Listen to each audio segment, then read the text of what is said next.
7:47 en el territorio continental ecuatoriano, buscando la verdad en la revista de Opinión Democracia.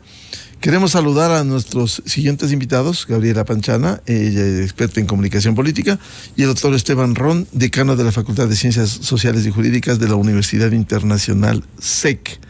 Les invitamos para hacer reflexiones sobre la consulta popular, esas 8 preguntas que nos plantea el Consejo Nacional Electoral luego del pedido del Ejecutivo, y que es bueno concienciar a los ecuatorianos, a los electores. Lo hemos dicho y venimos repitiendo, que hay que ejercer un voto libre. En democracia, un voto libre, lo que deseen por los candidatos en las elecciones seccionales y en el referéndum, pero sí exigir, porque tenemos derechos, pero también obligaciones. Un voto informado, un voto responsable, un voto reflexivo. Estas preguntas no van a solucionar los problemas acuciantes que tenemos en el país. No van a solucionar la seguridad, la inseguridad, este sistema político prostituido, cuyo mejor ejemplo es de esa asamblea mediocre. No va a cambiar, pero algo hay que hacer. O nos cruzamos de brazos, se baila reggaetón como proponen en la propaganda del no, en lugar de informarse y decir: esto se apunta a sentar las bases para cambiar algo, controlar a estos 272 movimientos políticos en el Ecuador, que son empresas electoreras, para sentar las bases para la extradición de ecuatorianos que están vinculados con el crimen transnacional organizado. Es decir, trabajar en ese sentido. El día lunes ya que no se genere una falsa expectativa, ya desde el lunes se puede extraditar. No. Pero sí trabajar y sentar las bases, insisto, para estos cambios tan necesarios. El caso del Consejo de Participación Ciudadana también. Quiero empezar con Gabriela Panchana. ¿Cómo llegar a ese voto libre, pero reflexivo, informado y responsable sobre esta consulta popular? Muy buen día, Gabriela. Buenos días, Miguel. Buenos días, Esteban, y un saludo caluroso a quienes nos escuchan. Bueno, creo que gracias a los medios de comunicación ha habido bastante debate, bastante información de ambos lados, y eso yo realmente lo aplaudo y lo reconozco, porque creo que sin la labor de los medios la situación sería bastante más complicada. Y el tema es que la ciudadanía que no es adicta a la política, que no está todos los días mirando las entrevistas ni leyendo las columnas de opinión, probablemente recién estos días, recién esta última semana, esté aprestándose a conocer detalles de todo lo que hay que elegir el día domingo 5 de febrero. Entonces, espero yo que los programas, que repito, que los programas como este, que están conversando sobre el tema, o inclusive que están poniendo a dos partes con opiniones distintas, sean lo suficientemente abundantes para que las personas se informen. Gabriela, sobre las 8 preguntas, ¿cuál debiera ser el comportamiento de los ecuatorianos, voto libre pero informado, para afrontar, si nos quejamos, por ejemplo, de los altos niveles de inseguridad, de violencia, de homicidios? ¿Qué representa la primera pregunta? Bueno, yo sí creo que todas las preguntas tienen un hilo conductor y han sido diseñadas para que de alguna manera enfrentemos los problemas gravísimos que tenemos. Para mí, el enemigo más poderoso y más peligroso que hemos enfrentado como nación en la historia, que es la unión entre el crimen organizado transnacional y la política, es decir, la narcopolítica. Y esa narcopolítica hay que combatirla con herramientas de cooperación internacional, una de las cuales es la extradición. No es una varita mágica, no es que vamos a meter a todos los criminales en un avión y los vamos a comenzar a fletar a partir del 6 de febrero. Eso no pasa, eso no puede pasar. Tampoco es una decisión unilateral del Estado ecuatoriano. Dependemos de que sean las personas sean requeridas por otros estados que se sientan afectados por los delitos que haya cometido esta gente, pero es un paso en la dirección correcta. Entonces, quienes promueven el no, parece que lo único que están diciendo es nada es posible, no, todo es insuficiente, todo. Es decir, parece que quieren que estemos en el inmovilismo. Yo creo que esto es un proceso que va a tomar mucho tiempo. No estoy hablando específicamente de la extradición, sino de todo lo que hay que hacer para reestructurar al país después de lo que hizo la Constitución del 2008 y todas las medidas que se tomaron a lo largo de la década saqueada y robada. Pero la extradición es una herramienta importante, es una herramienta que le sirvió a Colombia, es una herramienta que le sigue sirviendo a Colombia y a México, y que tiene que ir acompañada de otras herramientas como la cooperación internacional en la inteligencia, como el desarrollo social, con políticas públicas en las poblaciones más explotadas por estos carteles, entre otras medidas. Bienvenido al doctor Esteban Ron, decano de la Facultad de Ciencias Sociales y Jurídicas de la Universidad Internacional SEC. ¿Cómo afrontar, cómo guiar en un voto libre pero informado estas 8 preguntas del referéndum de este domingo, por favor? Buenos días, Miguel. Siempre un gusto estar contigo, Gabriela. Muy buenos días. Saludo a la distancia y a todos quienes nos escuchan. La importancia de un voto informado en general y más en procesos referendatorios como el que vamos a vivir o en general consultas populares requiere al menos de 3 momentos. El primero es en el cual se explica la naturaleza del por qué se propone un cambio. El segundo es cuál es el cambio que se va a dar, en este caso dentro de la administración pública. Y en el tercer punto tenemos la prospectiva, es decir, cuáles van a ser los efectos de cada una de las preguntas que vamos a tener. ¿Qué es lo que pasó con este proceso de consulta popular? Recordemos que tuvo un amplio debate antes inclusive de ser convocado, es decir, cuando estaba en el proceso de constitucionalidad de las preguntas, cuando la Corte Constitucional tenía que referirse a las mismas. Y sobre la base de eso yo creo que se da una primera discusión. Es decir, con la primera propuesta que el gobierno hace de las 8 preguntas, tenemos una primera discusión respecto de qué implicarían estas preguntas. Pero claro, ¿qué es lo que pasa en la realidad ecuatoriana? Y lo escuchaba ayer en un evento que tuvimos acá en la Universidad SEC, en el Demo AMLAT, decíamos que lamentablemente en los procesos de consulta popular y en los procesos referendatorios, la información que se da a raíz de los mismos está debatida en pocas personas. Y que realmente, debido a la polarización extrema que nosotros tenemos en este país, tendremos un voto ni siquiera ideológico, sino un voto a veces hasta escondido y visceral. Pero ¿qué es lo que ha venido pasando a lo largo del proceso, inclusive como te decía Miguel, desde el momento en que las preguntas fueron planteadas? Espacios, como ya lo señaló Gabriela, como el que hemos tenido siempre contigo, pues se han dado o hemos tratado también de dar luces respecto de las implicaciones. Yo creo que el gobierno tiene un déficit, y no es un déficit propio, sino es un déficit del tiempo que tuvo para promocionar la consulta popular y las implicaciones de la misma, ¿sí?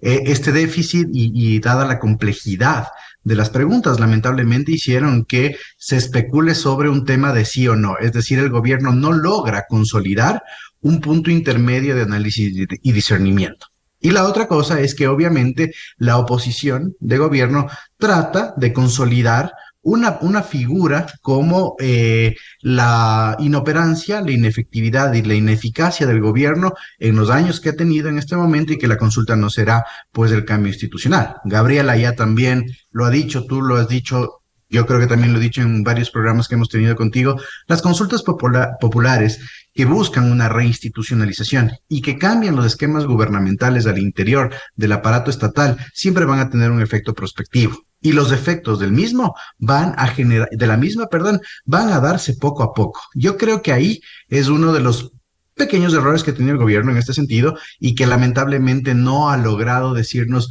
cuándo veremos los efectos, sino que nosotros estamos a través del análisis derivado de los anexos tratando de dilucidarlo. Pero hay que estar conscientes de eso. Hay otro tema que se maneja en este sentido y es la falta del interés ciudadano en la cosa pública. Tú señalabas una cosa, Miguel, que es el tema del déficit que existe en el sistema político. Ese déficit del sistema político se ve traducido además en un déficit del debate político y a su vez en un déficit del interés en el tema político y en la cosa pública. Es decir, que los ciudadanos ecuatorianos lamentablemente no estamos interesados al no tener una confianza en el Estado sobre lo que éste pueda hacer, sino que estamos solo recibiendo el tema de lo que el Estado básicamente nos pueda ofrecer como no sé, como una solventación a los problemas diarios sin una perspectiva de lo que es generar gobernanza, Miguel.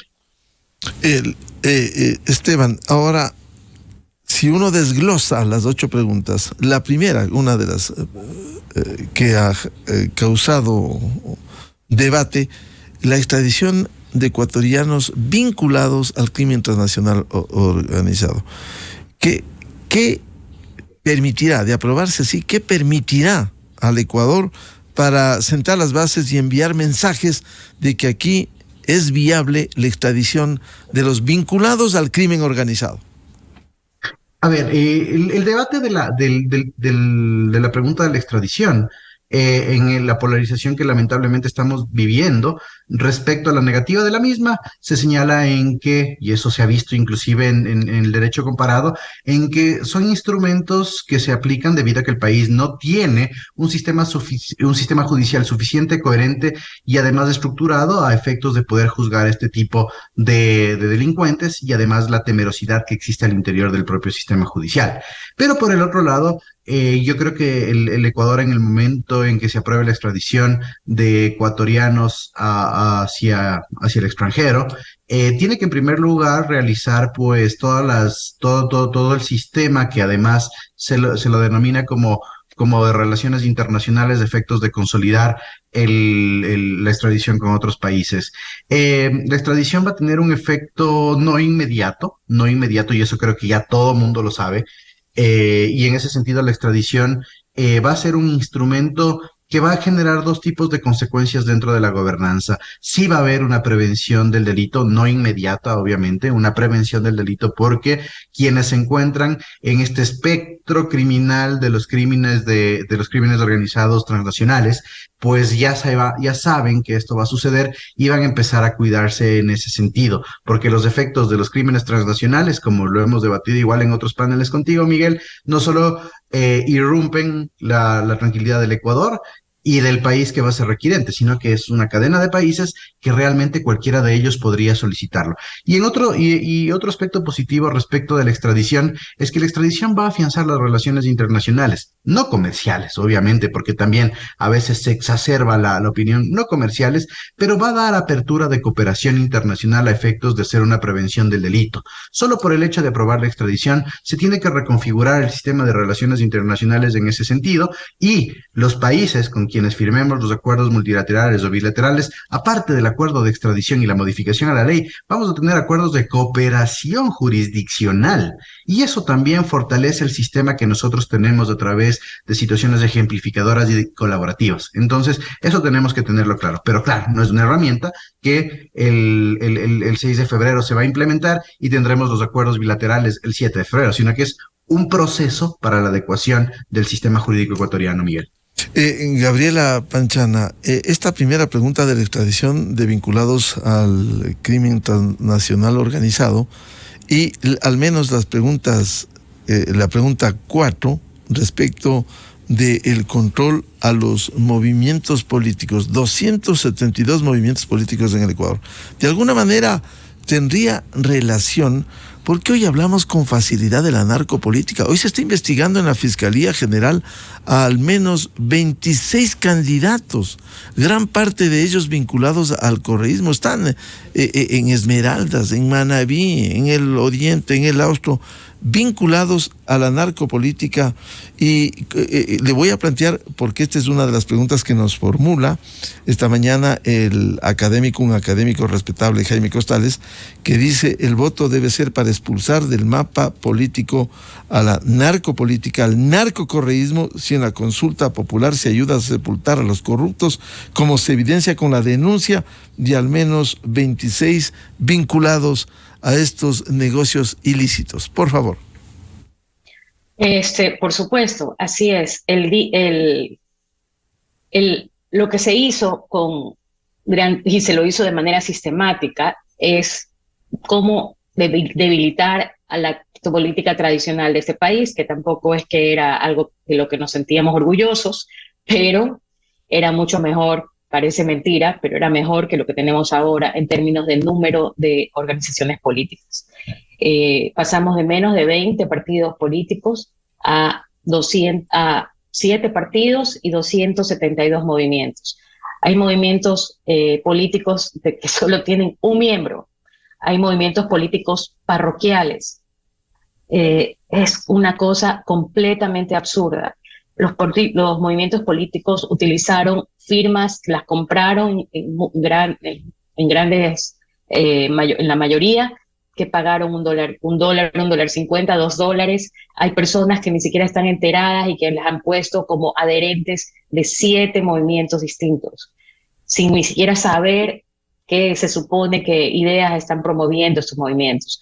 Entonces, ¿para qué? ¿Por qué se hizo esto? Primero, porque era una manera de dividir y de quitarle fuerza a los partidos tradicionales, porque pues si no me gustaba estar con un partido, yo podía construirme un nuevo movimiento, y con tanto dinero sucio que todavía está presente en la economía ecuatoriana. Entonces los corruptos, ya sea corruptos políticos per se o corruptos asociados o vinculados con minería ilegal o con narcotráfico, utilizan esta posibilidad de poder alquilar, comprar, fabricar movimientos sociales, y pueden, con mucho dinero, con propaganda, con clientelismo, colocar autoridades, imagínense, autoridades en el Estado, alcaldes, prefectos, concejales, asambleístas. Son caballos de Troya, miles de caballos de Troya que se establecen y que se infiltran en todo el Estado, mientras las autoridades y mientras la ley per se lo facilita. Entonces, la pregunta 4 va a exigir que los movimientos políticos tengan que presentar afiliados, personas de carne y hueso, que no podrán ser, que tendrán que ser exclusivas de su movimiento, que tendrán que estar permanentemente siendo controladas para saber que están de acuerdo con la ideología, que saben qué representa el movimiento político, y además que el Consejo Nacional Electoral va a tener ese control biométrico para que sean personas y no simplemente nombres o firmas, y además que van a tener que controlar el financiamiento. Eso va a ser mucho más factible, porque seguramente no vamos a tener ni 200, ojalá ni 100 organizaciones políticas de este tipo, porque va a ser mucho más complicado que puedan cumplir con este requisito. De cualquier manera, esto pudiera corregir esta pregunta, corregir al menos con un mayor control a estas empresas electoreras, Gabriela, que se forman precisamente para ofertar puestos de elección popular. Claro, esa es la idea. Esa es la idea, que sean en primer lugar verdaderos movimientos políticos y no vientres de alquiler de los peores, de gente peligrosa. Y por un lado, y por otro lado, esa mejoría, que además no va a ser posible jamás que la hagan los propios políticos. Solamente la puede hacer la ciudadanía, sin intermediarios, en un referéndum como este, porque ellos no se van a controlar a sí mismos. O sea, ese es el problema. Entonces, esa mejoría con la pregunta 4, diciendo sí a la pregunta 4, nos da la esperanza de que la próxima asamblea y las próximas elecciones generales tengan también menos cantidad de piratas disfrazados de políticos. Entonces, esa es la idea, es decir, por eso es que todo está concatenado. Doctor Esteban Ron, hay otras dos preguntas importantes sobre el Consejo de Participación Ciudadana y Control Social. Gran parte del país ha cuestionado a esta institución, a este mamotreto, que solo ha servido para tomarse los organismos de control. Y ejemplos, casuística, el excontralor Carlos Polit, sentenciado a 6 años por concusión en el Ecuador, fugado en Estados Unidos, procesado por lavado de activos, los fiscales impresentables que hubo en el pasado. Es decir, allí están los ejemplos. Eso hizo este consejo. Decirle no al cambio, al menos a quitarle parte de las atribuciones, ¿no es saludable eso? Miguel, creo que en ese sentido igual la posición manifiesta personal y que se trata de realizar en estos tiempos es obviamente un cambio en ese sentido, ¿no? Ya todos hemos debatido el tema quienes hemos estado alrededor y siguiendo las actividades del Consejo de Participación Ciudadana y hemos dicho y tajantemente que el Consejo de Participación Ciudadana es una institución fallida. Es una institución fallida en dos sentidos, como tú bien lo señalas, en una primera parte de cuando fue configurada la institución a efectos de la selección de autoridades sobre la base del principio de la participación ciudadana y de la apertura de concursos, pues digamos que funcionó, pero funcionó de una manera cooptada, porque finalmente la institución fue servicial a los intereses políticos del momento. Y en ese momento es cuando ya se prostituyó a la propia institución y se entendía que la misma no ofertaba garantías a efectos de la propia participación ciudadana y del acceso a cargos públicos de personas que no tengan vinculación política. Entonces, cuando una institución tiene esa falla desde la raíz, desde su propia naturaleza, va a permanecer prostituida. Después de eso, pues a través de la Consulta Popular 2018 se cambia al propio Consejo de Participación Ciudadana en su forma de elección. Se le trata de dar mayor legitimidad al abrirlo a una elección popular para que los consejeros lleguen a estos cargos a través de elección popular, pero lamentablemente eso te produce un déficit en cuanto a la eficacia de la administración pública, ya que no tienes un escrutinio previo de conocimientos de la administración pública y de los regímenes concursales que existen en el Ecuador. No quiero decir con esto que sea menos cierto que todos los ecuatorianos estamos capacitados a efectos de ocupar este cargo. Sin embargo, ¿cuál fue el problema en este sentido? Que una vez que llegaron estas personas con el apoyo popular, creyeron y lo que trataron de hacer es subsumirse a una tendencia de carácter político para buscar ese apoyo y además, al tener capacidad de decisión sobre altos intereses del Estado, tratar de negociar. Segunda etapa de la prostitución de esta institución. Y finalmente lo que sucedió en esta última administración y que lamentablemente además pasa en las democracias inestables latinoamericanos, se da una personalización de la política. Es decir, que el efecto de resguardar la institucionalidad, su solvencia, trascendencia y además de eficacia se ve mermado cuando los representantes lamentablemente no hacen funcionar a la misma.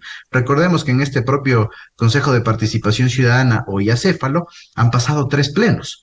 3 plenos que iniciaron mal, que de hecho su primer presidente, electo a través del régimen de votaciones abiertas, entiendo que sigue privado de la libertad por dedicarse a negociar cargos públicos. Los demás miembros, además destituidos con la suspensión y con su suspensión de derechos políticos, no pueden participar en política. Después tuvimos una reconfiguración, algo de estabilidad, más tuvo la institución, pero lamentablemente la pugna interna con intereses propios y políticos hicieron que se colapse a la propia institución. Y finalmente hoy nos encontramos en con un CPCCS acéfalo, con consejeros destituidos y además pugnando una reelección que, dicho sea de paso, los 5 consejeros destituidos, según la aplicación del artículo 15 de la Ley Orgánica del Servicio Público, no pueden volver de manera perenne a esa institución y 2 años al servicio público. Entonces, como vemos, es una concatenación de una prostitución de la propia institución. Y en ese sentido nosotros, y eso sí vale decirlo también, vamos a la última opción de selección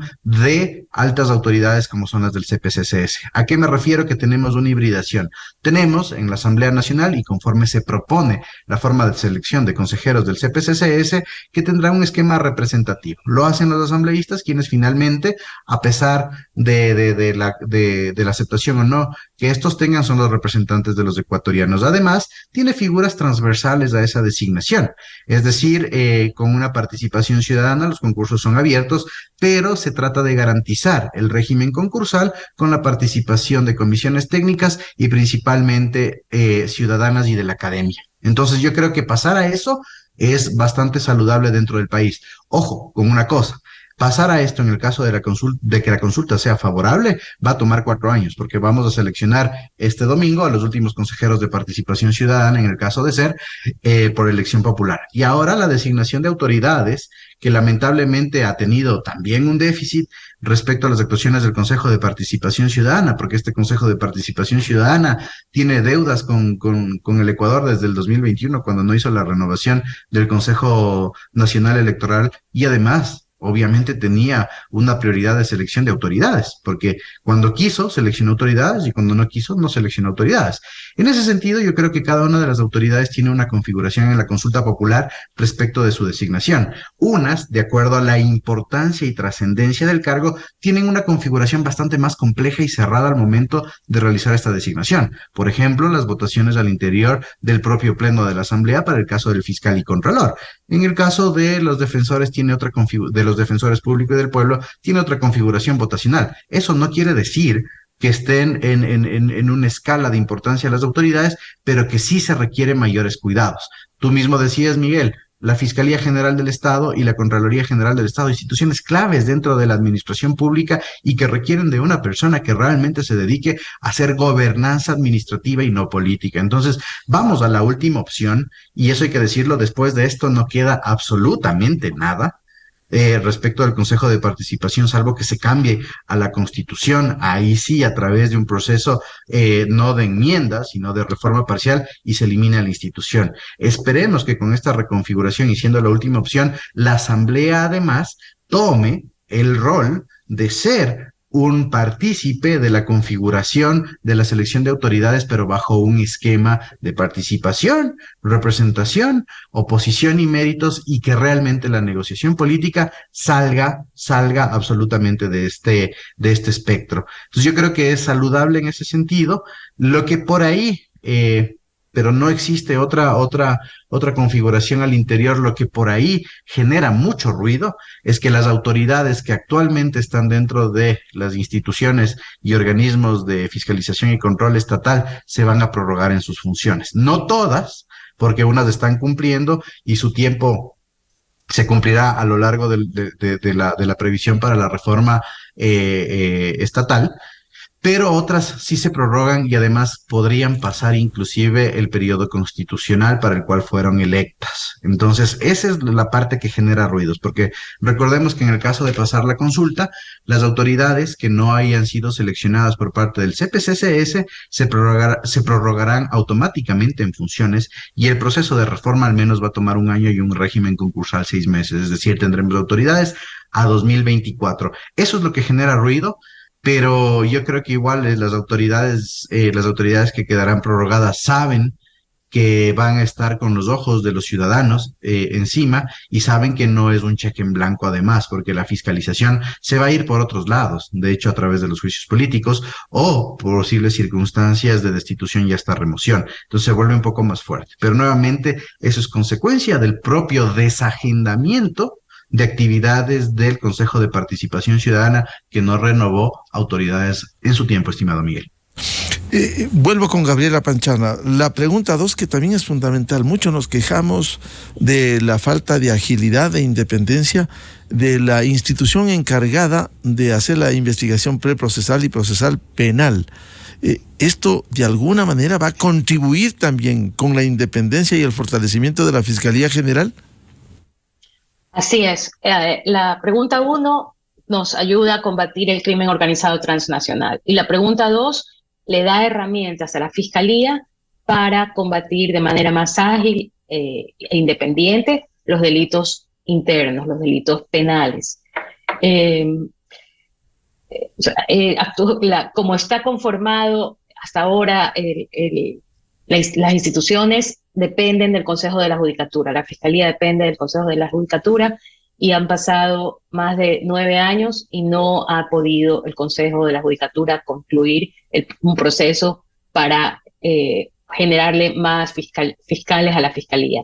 La Fiscalía tiene un déficit de más de 600 fiscales y tiene las manos atadas, inclusive tiene fiscales que han sido agresores de mujeres, que han sido grabados en esas circunstancias y sin embargo se los suspendieron temporalmente, pero siguen ahí y encima en cargos que tienen que ver con delitos contra las mujeres. Es una cosa completamente absurda.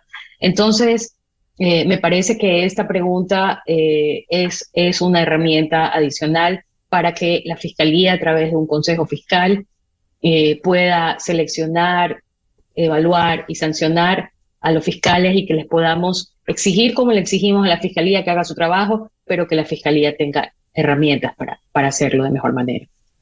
Doctor Esteban Ron, el tema de la Fiscalía y la pregunta 2, ¿cuánto va a contribuirse con el aprobar esta pregunta? Tengo que unirme a las palabras de Gabriela en ese sentido.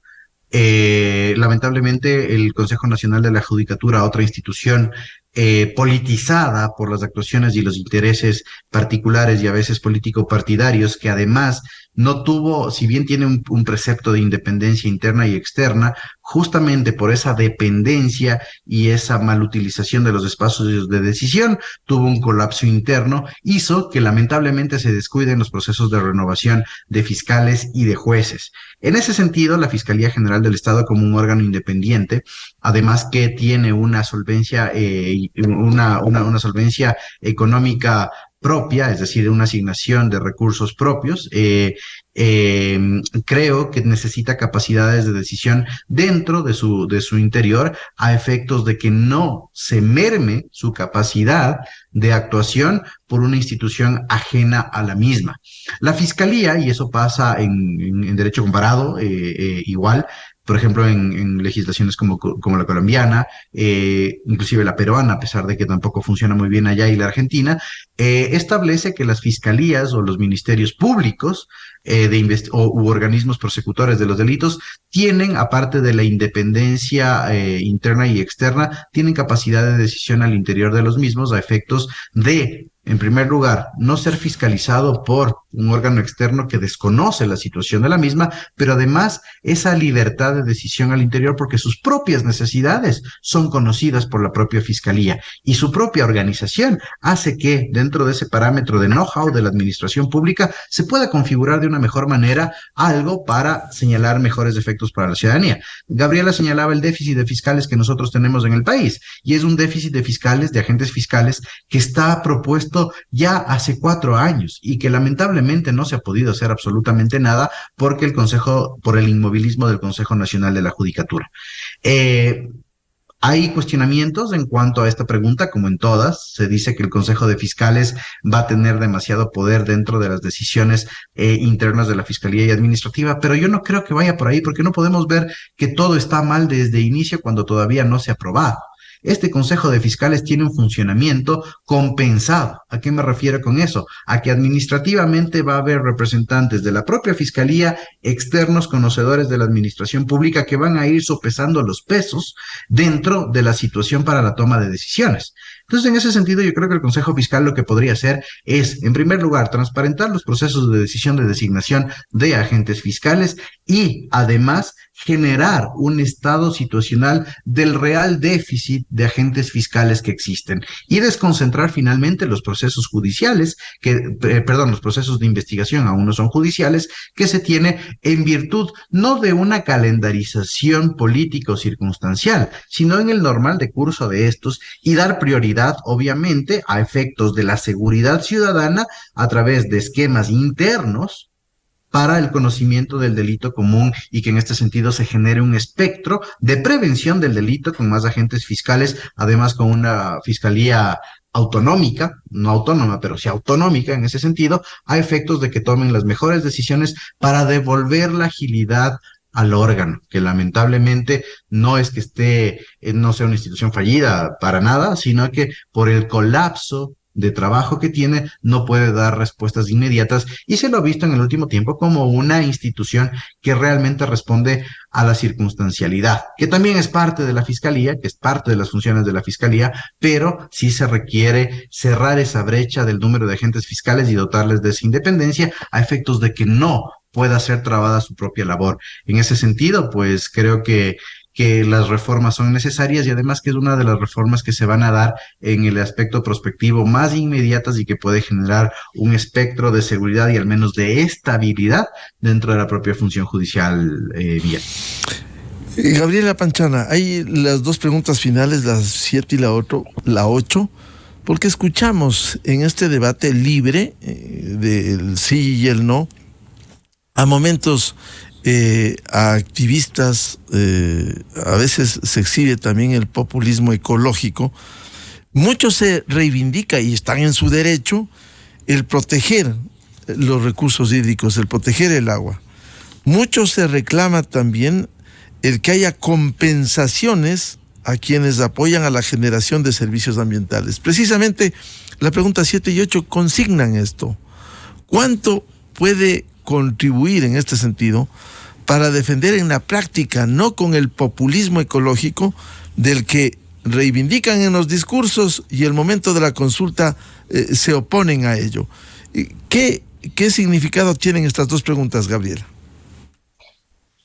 Sí, la verdad yo no he podido profundizar en las dos preguntas, sin embargo tengo una opinión porque me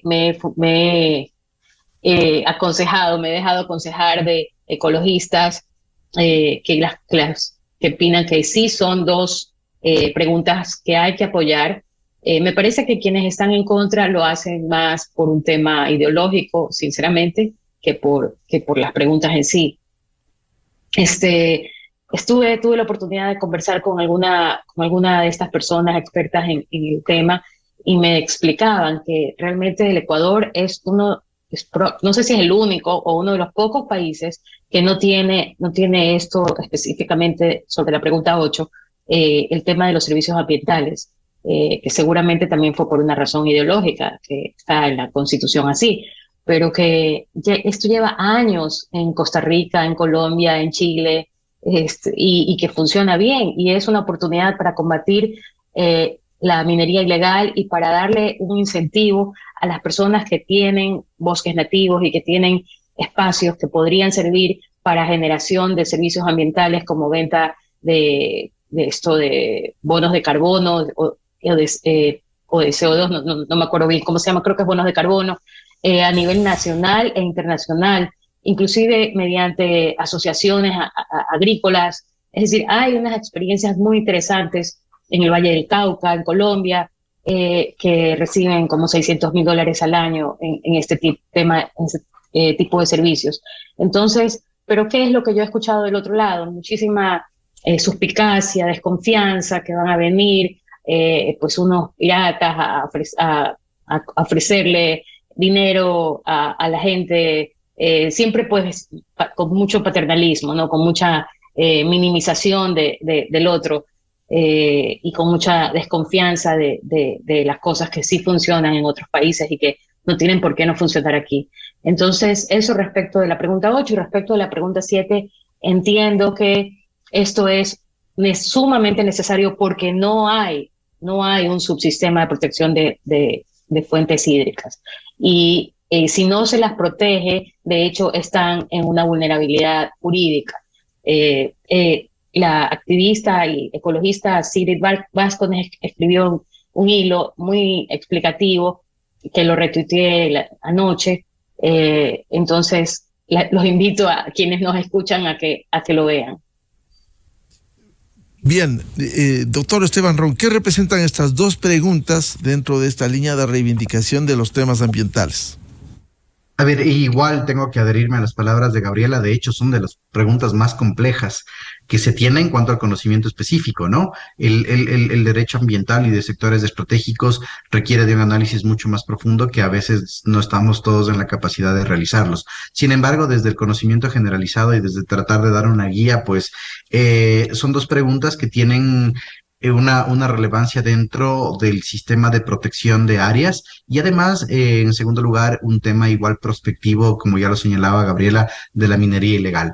El tema de las reservas hídricas, que ha sido la gran lucha de ciertos sectores de la sociedad civil y además sectores que han buscado la reivindicación medioambiental para prácticas en este sentido de conservacionismo del agua, creo que va de acuerdo a los parámetros inclusive internacionales que se tiene que tener como estándares a efectos de hacer una conservación adecuada. ¿A qué me refiero con esto? Que dentro inclusive de los estudios internacionales se ha previsto que, y los datos eran escalofriantes presentados el día de esta semana, que por ejemplo el quiteño promedio consume 22 litros de agua diarios, no en consumo, sino también en baño, en sus actividades diarias, ¿no? Entonces, realmente nosotros estamos sobre la media del consumo diario de agua, entonces en ese sentido sí tiene que darse de cara a futuro y de cara a las nuevas generaciones una perspectiva de reserva de este recurso, porque no en vano las alertas internacionales respecto de la escasez del agua requieren una atención prioritaria. En ese sentido, pues yo creo que va bastante adecuada la pregunta, de acuerdo a una tendencia inclusive internacional. Pero lo importante de esta pregunta es que al crearse el subsistema de reservas hídricas, se requiere de acciones gubernamentales técnicas y empezar con efectos de reserva de agua. Eso es trascendental en ese sentido. Y el otro tema, en el tema medioambiental de los bonos de carbono, como igual Gabriela lo señalaba, pues creo que existe igual un atraso o una no equiparación a la realidad internacional respecto de cómo se podrían negociar los mismos efectos de generar estabilidad interna del país. Hasta ahí mi reflexión en ese sentido, Miguel, haciendo también una racionalización y diciéndole que no son mis temas de manejo, pero más o menos dándole una perspectiva, siendo responsable con el tema. Bien, muchas gracias por ilustrarnos, por hacer este análisis sobre la consulta popular tan importante. Con esto no se arreglarán los problemas estructurales, pero sí sentar las bases y un avance con los temas como seguridad, reforma política de un sistema prostituido y los otros temas puestos en consideración del pueblo ecuatoriano este domingo. Muchas gracias a Gabriela Panchana y al doctor Esteban Ron, su participación como siempre en la revista de Opinión Democracia. Siempre un gusto, Muchas Miguel. gracias. Saludos, Gabriela. Excelente Saludos para semana. ustedes. Muchas gracias. Gracias, igual. Muy buen día. Buscando la verdad en la revista de Opinión Democracia. Vamos a una pausa publicitaria y luego tenemos previsto un diálogo con el candidato a la alcaldía de Quito, doctor Andrés Páez. Miguel Rivadeneira en la revista de Opinión Democracia. Inicio de espacio promocional y publicitario. Puentes retirados. Discovery tiene permiso para despegar en T-5, 4, 3, 2, 1. Cuando tienes el SUV más poderoso de la categoría, nada te parece más fuerte. Nuevo Dongfeng T5L, con potente motor 1.8 litros, amplio espacio con 3 filas reales de asientos, radio con pantalla touch y cámara de reversa. Llévate el Dongfeng T5L a $23,990.